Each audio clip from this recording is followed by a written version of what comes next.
ప్రభుత్వ భూమి కబ్జా చేసి 60 నుంచి 80 గజాలుగా ఫ్లాట్స్ చేసి అమ్మిన లీడర్ ఏసీ కార్లలో పెద్ద పెద్ద బంగ్లాలు దర్జాగా ఉన్నాడు.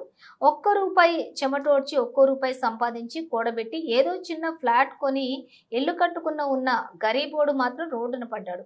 ఓట్లేసి గెలిపించిన ప్రజలకు ఇది కూడా ఒక ప్రజాపాలనలో ఒక భాగమే అనుకుంటూ జవహర్ నగర్లోని పేదల ఇండ్లను కూల్చివేసిన రెవెన్యూ మున్సిపల్ అధికారులు.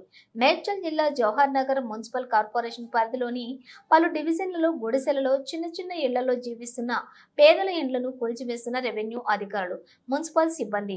మమ్మల్ని పెట్రోల్ పోసి చంపేసి మా ఇండ్లు కూల్చండని ఎన్నో ఏళ్ల నుంచి ఉంటున్నామని, ఇప్పుడు మా ఇళ్లను కూలగొడితే మేమెక్కడ బ్రతకాలని బాధితులు ఆవేదన. లీడర్ల జోలికి పోవడానికి అధికారులు జంకుతున్నారా లేక ముడుపులేమైనా ఎక్కువ మొత్తంలో ముట్టినయా అని ప్రజలు అనుకుంటున్నారు. కుచ్చెక్కిరాను అప్పుడు జనాలు మీరు చిల్లరగాలు రోడ్డు మీద పడటం అంటే రోడ్డు మీద ఉన్నాను కానీ ఇంకా రోడ్డు మీద వేస్తారు. గుడిసెలాలు కూడా బతకనియ్యారు. ప్రభుత్వం జాగంటే ప్రభుత్వమే. మేము ప్రభుత్వం ఓట్లేసినాక ప్రభుత్వం వచ్చింది. ఎడికలు వచ్చింది ప్రభుత్వం. ప్రభుత్వాలు అంటే ప్రభుత్వాలు ఉన్నోనికి పెంచుతారు, లేనోని ఇంకా మడ్డ గుడుపుతారు. లేనోడు ఇంకా లేనోడు అయిపోవాలి కానీ ఉన్నోడు కావద్దు. అది ఈరోజు లేనోడు రేపు బాగుపడాలని చూడాలి కానీ బాగుపడిన కూడా ఇంకా రోడ్డు మీద కుందామని చూస్తారు. ప్రభుత్వం గవర్నమెంట్ జాగా అంటే గవర్నమెంట్ జాగా ఎడికెళ్ళి వచ్చింది. గవర్నమెంట్ ప్రజలు లేని గవర్నమెంట్ వచ్చిందా?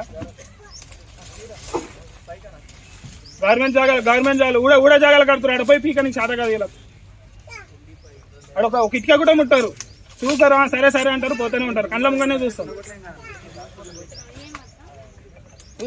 నేను కూడా ప్రతి ఎవరు ఏడికి పోతారు అన్ని వీడియోలు తీసుకొచ్చి నేను కూడా ప్రెస్ మీట్ పెడతాను.